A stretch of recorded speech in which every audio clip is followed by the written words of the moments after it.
तो भाई पिकअप का भाड़ा कहाँ से मिलता है और आपको पार्टी से कितने किलोमीटर पर कितना भाड़ा लेना चाहिए और इस पिकअप से आप एक महीने में कितने पैसे कमा सकते हो, चलो आपको मैं बताता हूँ। और अपनी 1.3 खाली में और लोड में कितना एवरेज देती है, तो चलिए शुरू करते हैं। Hello and welcome back to my new video. भाई लोग तो उम्मीद करता हूँ मेरे सारे भाई बढ़िया होंगे, एक नंबर होंगे। तो आपके लिए एक न्यू वीडियो लेके मैं आ चुका था। तो जैसा कि आप सबने मेरी पिछले वीडियो को बहुत प्यार दिया और उसमें काफी सारे कमेंट आए थे जैसा कि ये पिकअप 1.3 एवरेज कितना देती है, इसका भाड़ा कहाँ से मिलता है और पार्टी से कितना भाड़ा लेना है। तो इससे रिलेटेड आज अपन बात करने वाले हैं। तो सबसे पहले अपन बात कर लेते हैं इस पिकअप का भाड़ा कैसे मिलता है, जो कि सबसे मोस्ट और डिमांडिंग क्वेश्चन था कि इस पिकअप का भाड़ा कैसे मिलता है। तो मेरी बात मैं करूँ तो मेरी बात चलो कर लेंगे अपन बाद में। सबसे पहले आप लोगों की बता देता हूँ, जैसे आप जहाँ पे भी हो आपने पिकअप ले ली, बॉडी वगैरह बनवा ली, आपकी मार्केट में नई पहचान नहीं है, मतलब आपको कोई पहचानता नहीं है, तो सबसे पहले आपको इसको ट्रांसपोर्टर को खोजना पड़ेगा। मतलब आपके आसपास एरिया में हर जगह पिकअप के ट्रांसपोर्टर आज के टाइम पे अवेलेबल है, आप कहीं का भी देख लो। अगर आप छोटे गाँव से तो आपको मतलब आपके जहां भी जिला पड़ रहा है उस तरफ जाना पड़ेगा अपनी गाड़ी को चलाने के लिए, क्योंकि आपके कहीं ना कहीं जिले के अंदर एक ना एक ट्रांसपोर्टर तो जरूर बैठा होगा इस गाड़ी को चलवाने के लिए। तो भाइयों आपको एक बार पहुंचना है सबसे पहले आपके ट्रांसपोर्ट के यहाँ पे। वहां पहुंचने के बाद आपकी शुरू में तो कोई पहचान नहीं होगी, तो वहां पे आपको अपना आधार कार्ड, पैन कार्ड वगैरह लेके जाना है ताकि आपको वो ट्रांसपोर्ट वाला आपको भाड़ा भरवा सके। तो अभी आप सोच रहे होगे वो भाड़ा अपनों को भरवाएगा क्यों? क्योंकि वो इसलिए भरवाएगा आपको भाड़ा कि जैसे ही आप भाड़ा भरोगे उससे तो वो आपसे कमीशन लेगा। तो मतलब आपको कुछ भी मिला के जो भी आपका भाड़ा लग रहा है उसमें से 500-1000 रुपए का आपका कमीशन लगेगा और आपकी गाड़ी भर जाएगी।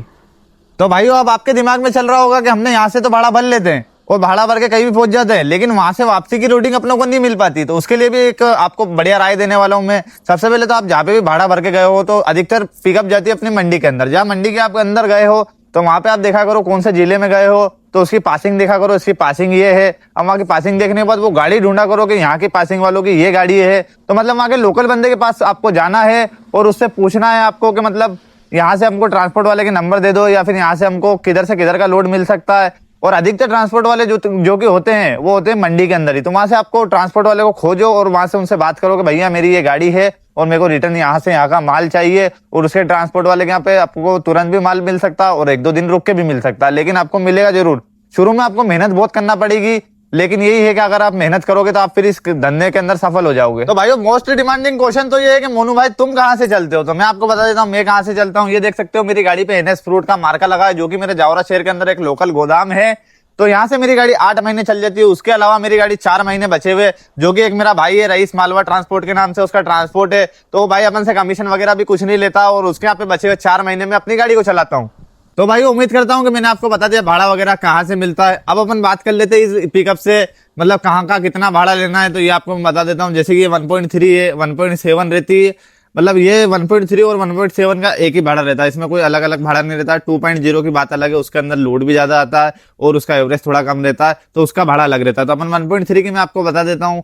इसका भाड़ा आपको लेना है जैसे कि आप कहीं से भी अपने घर से जोड़ लो। आपके घर से अपन अगर आप 1000 किलोमीटर जा रहे हो तो आप अपने घर का 1000 किलोमीटर गए और 1000 किलोमीटर वापस आए, तो दोनों मिला के हो गया आपके 2000 किलोमीटर। तो आपको 2000 को 15 से मल्टीप्लाई करना, मतलब 2000 का गुणित करना है 15 के अंदर। तो जो भी आपका भाड़ा निकल के आ रहा है मतलब 30,000 रुपए आपका भाड़ा बन रहा है। तो आपको मतलब कुल मिला के 15 रुपए किलोमीटर से भाड़ा लेना है इसका आने जाने को जोड़ते हुए।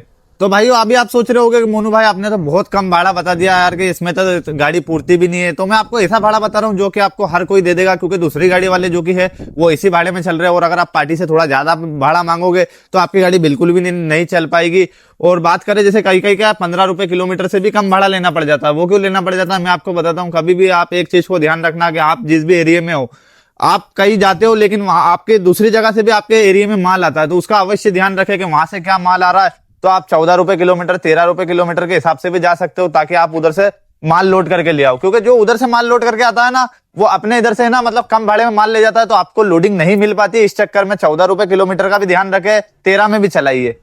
अब बात कर लेते हैं अपन, जो कि मैं बता रहा हूँ आपको 13 से 14 रुपए किलोमीटर में भी चलाना पड़ेगी गाड़ी को। तो आप सोच रहे होगे कि मोनू भाई आप तो बहुत कम भाड़ा बता रहे हो। तो मैं आपको भाड़ा इसलिए सही साइड बता रहा हूँ कि इस भाड़े में आप गाड़ी चला सकते हो। आप ज्यादा मांगोगे तो पार्टी आपको गाड़ी का फोन लगाओगे, पार्टी आपके पास फोन आएगा मतलब, तो आप उनको ऐसा भाड़ा बता दोगे तो वो आपको वो भाड़ा दे भी नहीं पाएंगे और आप कभी भी अपनी गाड़ी को मार्केट में चला भी नहीं पाओगे। और रिटर्न का हमेशा ध्यान रखना, आपको जहां से रिटर्न मिल रहा है वहां का थोड़ा कम भाड़ा लेके चले, ताकि आप उधर से गाड़ी रिटर्न भर के ला पाए।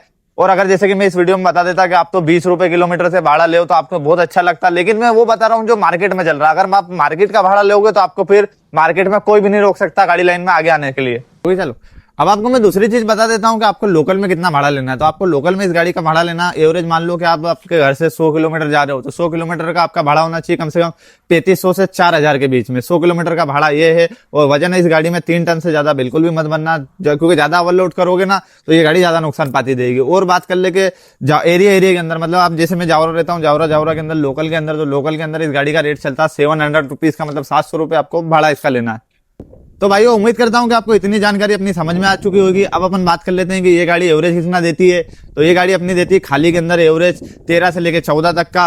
और अगर आपका पंजा भारी है तो ये 12 पे भी आ सकती है खाली के अंदर ही। और बात कर ले भरी हुई गाड़ी के अंदर, तो भरी हुई अधिकतर इसको माल मिलता है 3 टन, 2.5 टन, और 2 टन तो बहुत मुश्किल है। 2.5 से 3 टन के अंदर अगर आप हल्के पंजे से अपनी गाड़ी को चला रहे हो, मतलब स्लो 50, 55, 60, तो ये गाड़ी आपको 12 से लेके 13 तक का भी एवरेज दे सकती है भरी हुई के अंदर, और 11 पे भी आ सकती है। और अब बात कर लेते हैं अपन मंडी टच में, जो कि सबसे ज्यादा ये गाड़ी चलती है मंडी टच के अंदर। तो मंडी टच के अंदर ये गाड़ी देती है एवरेज 10 का, और 9 पे भी आ जाती है, क्योंकि उसके अंदर 80 to 80 खींच के गाड़ी को चलाना पड़ता है। तो उम्मीद करता हूँ कि एवरेज का भी आपको समझ में आ चुका होगा।